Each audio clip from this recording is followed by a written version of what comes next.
Salut, j'espère que tu vas bien. On se retrouve aujourd'hui pour une vidéo dans laquelle on va faire ensemble des boutures. On va s'occuper de boutures qu'on avait déjà fait ensemble. Je vais te montrer à quoi elles ressemblent. On va s'occuper également des boutures que j'ai fait moi-même plus récemment de mon côté. Et on va également faire des nouvelles boutures pour des plans sur lesquels j'hésite depuis un moment à les faire. En tout cas, je savais que j'avais besoin de faire des boutures. J'avais pas envie de tuer ma plante, ou enfin en tout cas de devoir couper un morceau, ça me faisait trop mal au cœur, mais finalement j'y suis passé, voilà, il fallait, il y en avait beaucoup trop besoin. Donc sans plus tarder, on va partir tout de suite. Je vais commencer par te montrer que sont devenues les boutures qu'on avait fait dans une vidéo précédente, notamment les boutures de mon philodendron White Princess. Je vais déjà commencer par te montrer comment a évolué la plante mère, la plante de base. Juste en voyant la plante mère, tu vas très vite comprendre qu'on a très bien fait de la bouturer, c'était vraiment la meilleure chose qu'il y avait à faire pour elle. Je la récupère juste ici. Elle a encore ses grandes feuilles qui font un petit peu la tête. Ça manque d'eau, il faudrait que je l'arrose encore un petit peu plus. Avec la chaleur, forcément, ça fait un peu la tête. Comme tu peux le voir, il y a des nouveaux départs un petit peu partout. Et c'est des jolis départs. Il y en a deux à la base de la plante. Et il y en a un petit peu plus haut également de ce côté-ci. C'est des départs qui sont vraiment très jolis parce que du coup, il y a beaucoup de blanc dessus. C'est une White Princess, donc forcément, on a envie d'avoir des feuilles blanches, contrairement à celles qui sont là, sur lesquelles il n'y a absolument plus rien. Elle est repartie extrêmement vite après avoir bouturé. Toutes ces nouvelles petites pousses, elles sont arrivées très rapidement. Je suis assez content de ça. Ça a vraiment été une bonne chose et du coup, elle se porte beaucoup mieux du coup maintenant qu'elle est dans cet état. Les autres boutures, on en avait installé dans ce bac à sphaigne notamment et voici à quoi ça ressemble. Il y en a vraiment pas mal. Il me semble qu'il y en a quelques-unes sur lesquelles il n'y a encore pas eu de feuilles ou peut-être de racines. Voilà, là j'ai un petit tronçon qui fait tout juste un petit départ de racines, mais il n'y a rien de plus. Et pour tout le reste, comme tu peux le constater, ça a fait beaucoup de feuilles. Elles sont pas forcément ultra jolies. Il n'y a pas beaucoup de blanc dessus. Il y en a à certains endroits, mais pas plus que ça. Et les feuilles sont relativement fines et longues. Je sais pas de quoi ça peut être dû, mais en tout cas, je sais que tout a assez bien fonctionné et je pourrais par la suite les transférer dans des petits pots, les sortir de ce bac en sphaigne parce que je pense qu'elles se retrouvent assez limitées quand même à être dans cette serre. C'est pas les seules boutures du White Princess qu'on avait. Je récupère le plus grand bac. On avait mis les boutures de tête à l'intérieur, pas dans le bac à sphaigne, mais dans des petits pots directement. Comme tu peux le voir, tout a très bien fonctionné également. Tout est beaucoup plus développé. On a du White Princess de ce côté-ci, là et là. Voilà, il y en a partout. Ça continue de se développer tout doucement. Ça fait des nouvelles feuilles. Et ici, ça pousse bien, comme tu peux le voir. Les feuilles sont pas forcément ultra jolies. Il n'y a pas beaucoup de blanc. Ici, on en a un petit peu sur celle-ci, sur celle-ci. Ça se développe tout doucement. De l'autre côté, j'ai du Pink Princess, du coup, avec des feuilles qui sont pareilles, assez fines et longues. Ici, derrière, c'en est un autre. Et j'en ai un autre ici. Plus récemment, juste après la vidéo plan de tour, j'en ai profité également pour faire du bouturage sur mon philodendron Silver Queen. Donc j'en ai une bouture juste ici et j'en ai une autre qui se cache de ce côté-ci. Voilà, ça c'est du Silver Queen. Et j'en ai une autre qui est juste à côté dans de l'eau. Et si tu as regardé la vidéo plan de tour, t'es pas sans savoir qu'il arrivait un petit malheur à mon Syngonium Morito. Toutes ces feuilles ont jauni et sont tombées. J'ai dû finalement le bouturer pour essayer de sauver ce qui était en haut, qui était encore viable, alors que tout le bas était en train de dépérir. Et j'en ai donc une bouture à l'intérieur. Ça ressemble à ça, c'est deux pieds différents. C'est juste deux petits morceaux de tronçons que j'avais mis à l'intérieur et les autres tronçons, eux, je les avais mis en eau parce que j'avais déjà des feuilles dessus. Les racines aériennes étaient quand même vachement bien développées. Du coup, je les ai mis en eau, c'est reparti tout de suite. Et là, du coup, c'était juste des petits tronçons. Donc, j'ai coupé, je les ai gardés, je les ai mis dans de la sphaigne. Tout est reparti extrêmement vite. Et donc, pour le Syngonium, voilà, j'ai ces boutures-ci. Ici, c'est la bouture de tête. Elle est relativement grande. Elle est encore très jolie. Ça m'a fait pas mal de racines déjà. Les feuilles, elles ressemblaient à ça. Elles sont devenues toutes jaunes. Celle-ci, ça allait encore. Et donc ça, c'est une des nouvelles qui est sortie juste après avoir fait la bouture. Pareil, ici, c'est un morceau de tronçon. Ça a repoussé extrêmement vite derrière. Il y a déjà une feuille qui se développe. Et pareil pour le dernier morceau. Ici, ça m'a fait une feuille bien plus petite. Mais c'est pas grave, vu l'état dans lequel laquelle étaient cette feuille-ci, je ne peux pas trop me plaindre d'au moins avoir réussi à avoir un nouveau départ. Toujours en eau, j'ai la dernière bouture de philodendron Silver Queen. Ici, c'est encore du White Princess et ici du White Princess également qui peine à se développer. J'ai des départs mais j'ai pas de racines. Je sais pas trop ce que je vais en faire. Je vais peut-être décider de le mettre finalement en sphère parce qu'en eau, je vois que ça se développe pas spécialement. Bref, on va bien voir ensemble quoi en faire.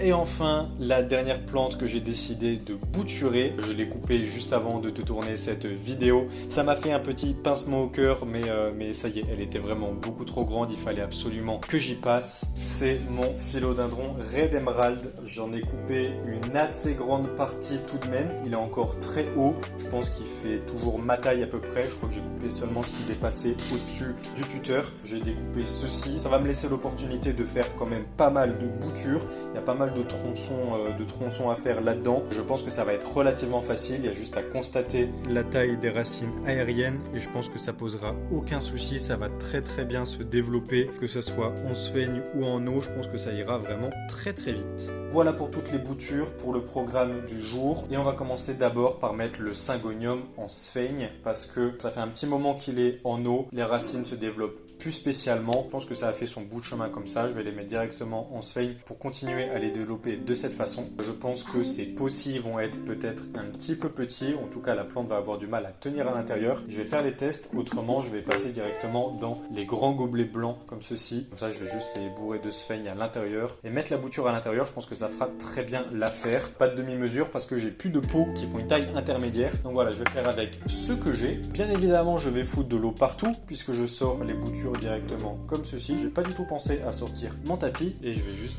baisser ceci, comme ça tu pourras voir ce que je fais. Ma tête, c'est pas si important que ça. Si je les mets comme ceci, il y a de la chance que ça tienne, mais comme c'est un petit peu lourd, ça va peut-être tomber. Et comme tu peux le voir, en fait, ici, il y a d'autres racines qui se sont pas développées. Et je pense que si je les mets dans la sphaigne, ça va avoir de la chance de se développer. Là, le pot va être un petit peu petit. Je pense que ça va partir directement là-dedans. Et au moins, je vais pas avoir trop à me prendre la tête. Que ce soit pour cette bouture-ci ou alors pour les autres, il y a un petit peu moins de racines, mais le résultat sera le même à la fin. Ouais, là j'en ai juste une seule grosse comme ceci. Donc je vais pas m'embêter plus que ça et je vais les mettre directement dans les gobelets. On est parti.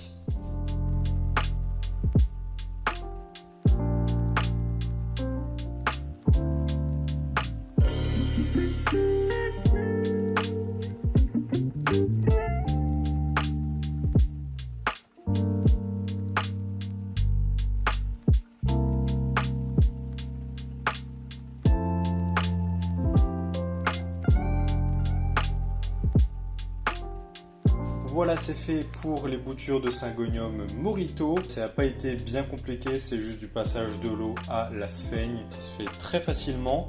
Je vais devoir humidifier la sphaigne avec évidemment de l'eau dans laquelle je vais ajouter le petit Roots Plus de chez Biotechnologie que j'aime énormément, qui fonctionne très bien. Comme ça, les racines vont se développer encore plus vite et plus facilement. Et je viens de penser que je ne t'ai pas montré la plante mère, ce à quoi elle ressemble à présent.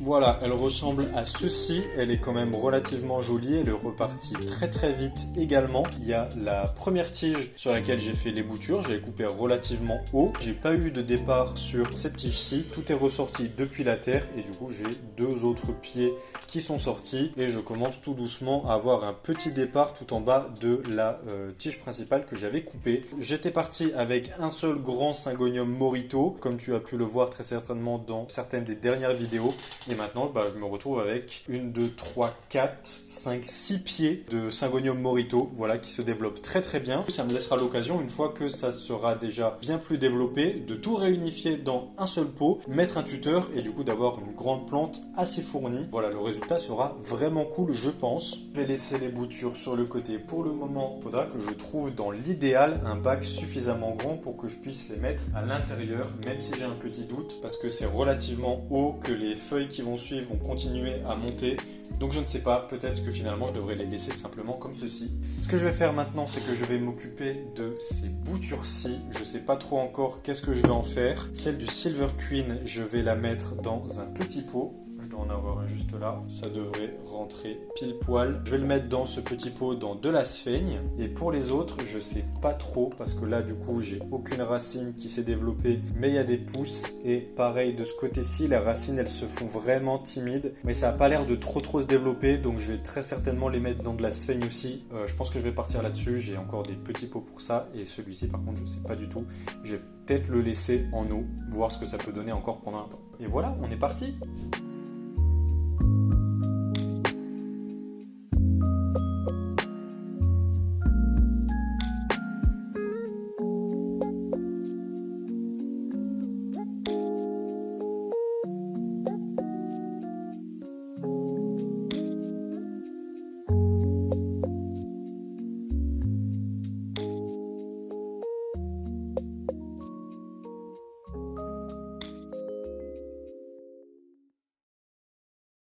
Bon, j'ai finalement eu une mauvaise surprise en rempotant les petites boutures de philodendron White Princess. Les deux petites sur lesquelles il n'y avait pas de racines, en fait, tout avait pourri. J'ai enlevé ce qui était pourri et finalement il restait encore un petit nœud de viable, donc avec des petites racines aériennes qui commençaient tout doucement à se développer. J'ai enlevé tout ce qui était en dessous et j'ai décidé du coup de tout mettre dans un petit pot parce qu'il me restait finalement la place de les mettre. Il restait tellement peu de choses que tout rentrait à l'intérieur de ce pot. Je vais aller arroser la sphaigne, je vais bien l'humidifier. Ensuite, ça pourra partir dans un petit bac et ça devrait se développer relativement facilement. Exactement la même chose pour le petit Silver Queen de ce côté-ci. Pour lui, il n'y a pas eu de soucis. Les racines étaient en bonne santé. Je pense que ça va très rapidement devenir une très jolie plante pour celle-ci. Il y a déjà la nouvelle feuille qui devrait pas tarder à sortir. Bon, j'ai fait un petit coup de nettoyage et j'ai été nettoyer et remplir à nouveau les petits pots dans lesquels j'avais les boutures de Syngonium parce que je vais mettre les boutures du philodendron Red Emerald qu'on va faire maintenant à l'intérieur. J'avais l'intention au départ de les ajouter comme j'aime bien faire, mettre mes boutures dans des petits tubes à essai comme ceci, que j'ai un petit présentoir et je trouve que c'est vachement sympa de les mettre à l'intérieur. Sauf qu'avec la taille des racines aériennes sur la plante, ça rentrera jamais à l'intérieur. J'ai pris ces pots-ci qui sont un petit peu plus grands, ça fera un petit peu moins joli, mais au moins je pourrais développer la plante tranquillement à l'intérieur. Ce que je vais faire du coup, c'est que je vais bouturer tout ça. La bouture de tête, je vais forcément lui laisser un petit peu plus de place. Donc la bouture de tête, je vais couper à peu près ici, tac, et je vais couper du coup entre deux nœuds. Du coup, je vais couper tout le long et ensuite je vais voir qu'est-ce que je mets en eau, qu'est-ce que je mets en sphaigne. Je vais une fois de plus, comme je l'avais fait pour le philodendron White Princess, faire les deux méthodes. Ça a très bien fonctionné pour les deux, pour le philodendron White Princess, donc il n'y a aucune raison que ça ne fonctionne pas à nouveau pour celui-ci. Ici, j'ai un nœud sans feuilles, donc j'hésite à en faire simplement un tronçon ou alors à couper plus bas pour avoir plus de racines. Je vais plutôt couper ici et du coup, je mettrai l'entièreté dans l'eau. Je pense que du coup, ça fera encore plus de racines. Ça sera davantage viable, je pense. Je vais couper juste là.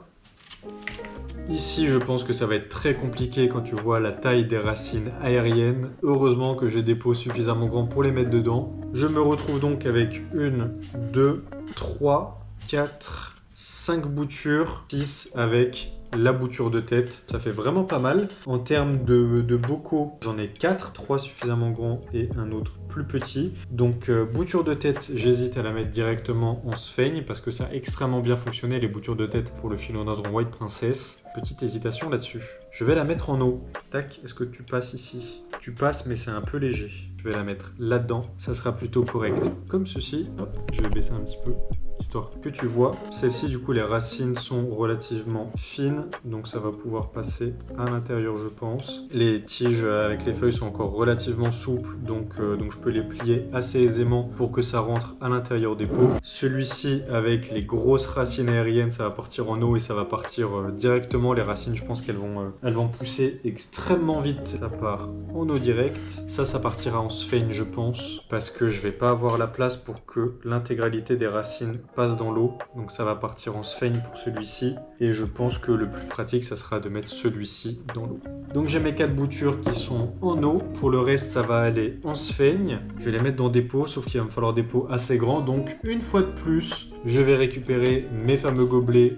Je pense que c'est clairement le meilleur investissement que j'ai fait pour les plantes. Je m'en suis servi pour faire à la base le développement de tous les bulbis et je m'en sers maintenant pour toutes mes plantes qui sont en pont quasiment. J'en ai énormément qui sont à l'intérieur des gobelets parce que du coup c'est ultra pratique et je m'en sers du coup pour les boutures en sphaigne aussi. Très très bon investissement, je recommande fortement. Plus que ces deux-là à mettre en sphaigne et ensuite on sera bon en espérant qu'il me reste assez de sphaigne bien sûr.